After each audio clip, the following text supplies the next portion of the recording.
the longer I have been on the other side of that, the more I realize there's a lot of luck involved. Um, I just I can't say exactly what it was for me, but I know for all of us who are currently in the NASA astronaut corps, we are all not only experts in the field that we came from, but we're expertly flexible. We can learn a lot of different things, and we love working in groups, working in teams. I feel really lucky that I had a lot of very diverse experiences when I was a student, and so I could not only do the research, but I'm happy to repair the toilet as well. And so much of what we do when we interview is talking about, how you're going to work together, because that's really what makes a mission, a long duration mission like this one, really successful. The International Space Station is known for having this diverse international team. How do you build trust with your teammates?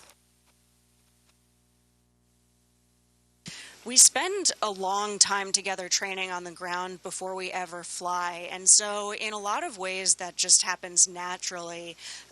We spend months once we're assigned to a mission training in Houston at the Johnson Space Center, and also with our international partners across the world in Japan, in Germany, in Russia.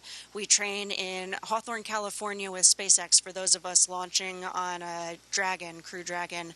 And so as you get to work together, you really learn each other's strengths, and you learn how to give and receive feedback. You learn when you need to ask for help and when it's your turn to give help. And I think trust is the most important part of having a really good functioning team. That doesn't mean that you don't have conflict. It doesn't mean that things are easy all of the time, but you really have to lean on each other when you're doing something like this. Spaceflight is something that no individual can do on your own. You see all those flags behind Zena signifying all those countries to give us a sense of this international cooperation. Well, Zena is the commander of this specific mission to the ISS. So, Zena, I was fascinated to learn that a large part of this is studying the human body and how it adapts, what it takes to do deep space missions. What sorts of experiments are you all working on? And do you get to figure out the results? Like, are you just putting things in a test tube and putting them aside, or are you getting to learn something in real time? Yeah, it's a really interesting question.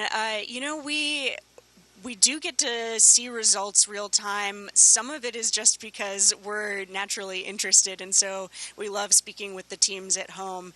In many ways, this is really analogous to what I used to do in the field, where I was not so much collecting my own samples or doing my own research, but I was the eyes and ears and lab notebook for a remote team of experts. And I love getting to do that here on the International Space Station. So much of the research that we're doing is on the human body. That includes on my own body. I think it's really interesting that the effects we experience as astronauts being weightless in space are really similar to the stress responses and the human body's responses of immunocompromised populations or aging populations on Earth. And so in that way, the research that we're doing that will benefit astronauts as we go farther and farther afield, going back to the moon, but for long durations, eventually going on to Mars, will also, of course, inherently benefit the people of Earth. And I find that especially fulfilling. Let's talk about the training that you went through prior to launch. There's so much physical training. We've seen videos of you, everything from, getting ready for what it's like to be in a spacecraft that's launching to dealing with weightlessness. But you're also working on preparing yourself mentally and preparing yourself for this really long mission. We're talking about over 100 days so far. What are some of the important leadership lessons that you've learned as part of your training through NASA? Yeah, I think there are so many different styles of leadership, and first and foremost, you have to be a good teammate and a good follower, and I think naturally becoming a better leader follows from that.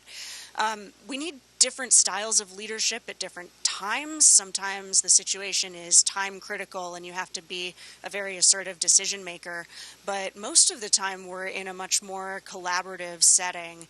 And so I think being really successful in a long duration mission like this is having mental resilience, knowing what is in your control, when to let go of things, and really having a lot of trust in your team. Sometimes that comes easily for me. Some days I really have to talk myself into it.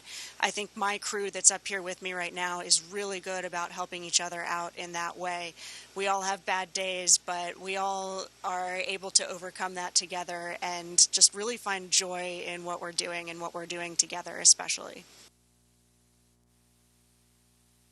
There's so much attention and investment being made right now on space travel in particular, the potential for space tourism.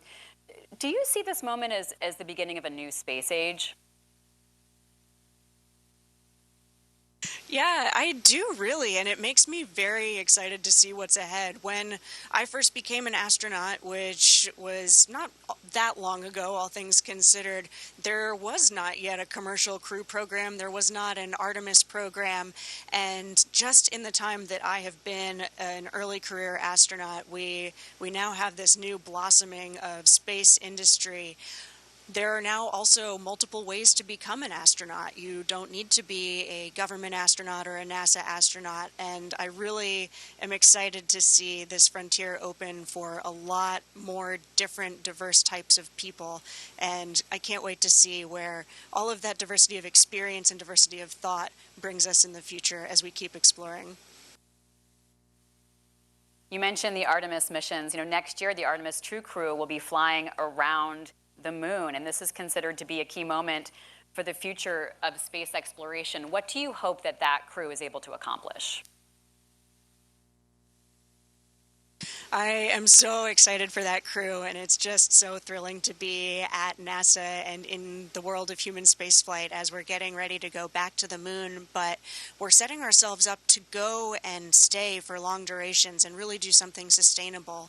I'm also so excited that this time the Artemis program is going with international collaboration. That's been, to me, one of the most profound parts of the International Space Station and this incredible diplomatic collaborative benefit that something like this space station has. So I'm thrilled for the Artemis program from a scientific perspective, of course, coming from my scientific background, but it's really that collaboration and going farther together that makes me most excited.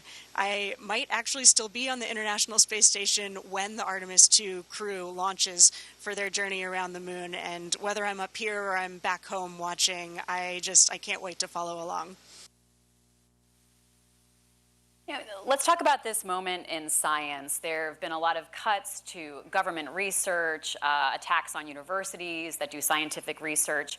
What are your hopes for Americans, for all of us, seeing the value of the science that you're doing right now, the science you've done throughout your career, and connecting that with something as exciting as space travel, but maybe as simple as collecting samples in the icy Antarctica region? Yeah, I think there's something inherently inspiring about the research that we do, whether that's exploring our own home Earth or exploring space, which is also exploring our own home and our place in the universe. But I really hope that people realize, as a NASA astronaut, as someone working for the taxpayers, we have a really incredible return on the investment for something like NASA and the NASA mission. Just using Apollo as an example, I think setting a really bold goal like that, but having to do it fast and with not a large budget, really drives a lot of creativity, and we wind up with these innovations, things like the integrated circuit that the Apollo missions developed, that then lead to benefits like having a phone that I can hold in my hand that has more computing power than an entire spaceship. So I really am excited to see where that development takes us in the future, and I hope that everyone gets to know and gets to see that return on investment. When When there are cuts to funding, are you concerned about talent and knowledge leaving and going into the private sector, going elsewhere? I mean, you talked about the potential for commercial space exploration, of course, but how do you encourage people to try to work at NASA or get involved in the kinds of work that you've been doing?